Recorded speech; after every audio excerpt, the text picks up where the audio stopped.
If one big government is bad, imagine how much worse two big governments would be. But that's what people living in Europe have to deal with. Their own nation's bloated government and the supranational government of Europe, now known as the European Union. Bureaucracy times two. How's that for a horror show? Well, actually, you've no idea. It's worse than you think. Believe me, I know, because for 17 years, I've represented South East England as a member of the European Parliament, the EU's legislative body. I was also leader of the United Kingdom Independence Party, or UKIP, where I led Britain's effort to leave the European Union. To their everlasting credit, that's just what happened on June 23rd, 2016. The United Kingdom left the European Union. The world knows it as Brexit. Brexit is a statement of national sovereignty. Don't misunderstand me. I like nations. I like borders. I like the people that live within those borders, making their own laws. But I don't like it when faceless bureaucrats make laws for nations they don't even live in. But that's what they do in the European Union. Imagine a Belgian telling a Brit how much he can charge his customers, or the reverse. The EU bureaucrats do this in a myriad of different ways, all day, every day. It is a conspiracy of the elites. Who are those elites? Well, they're a bunch of self-important, overpaid social engineers with useless college degrees who have never done a proper day's work in their lives and have no connection with ordinary, decent people. I'll take the good sense of an Italian farmer or a French baker over the arid intellectualism of an EU bureaucrat any day. And I say these things not as an anti-European. I love Europe. It's a fantastic, exciting, great continent. Different peoples, languages and cultures. But these peoples, with their languages and cultures, have effectively been hijacked by a giant, ever-expanding bureaucracy, the European Union.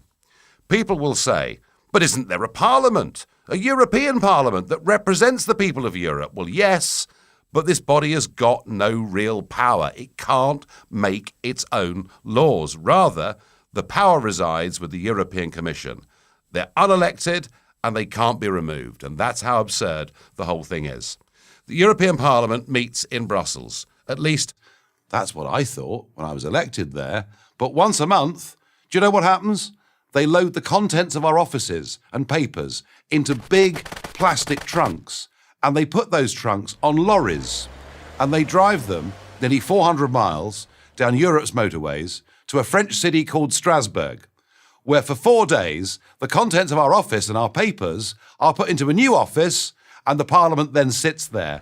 12 times a year, this back and forth happens, and this from an organisation who say they want to reduce their level of carbon footprint. This from an organisation whose accounts have not been given a clean bill of health by the auditors for the last 20 years. This, a Parliament, it's more like a travelling circus. Now, all of Europe knows that it's costing nearly 300 million euros every year to move us back and forth from Brussels to Strasbourg. So why isn't it reformed?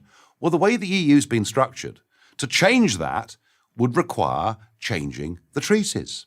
And to change the treaties would need all 28 member governments to agree not to go to Strasbourg 12 times a year. And you know something? The French are never going to agree to that because it's in their economic interests for the travelling circus to go to Strasbourg. And it shows you that a system of lawmaking has been devised where not only can the voters not change anything, but the institutions themselves are pretty much incapable of reform. Unfortunately, this is no laughing matter.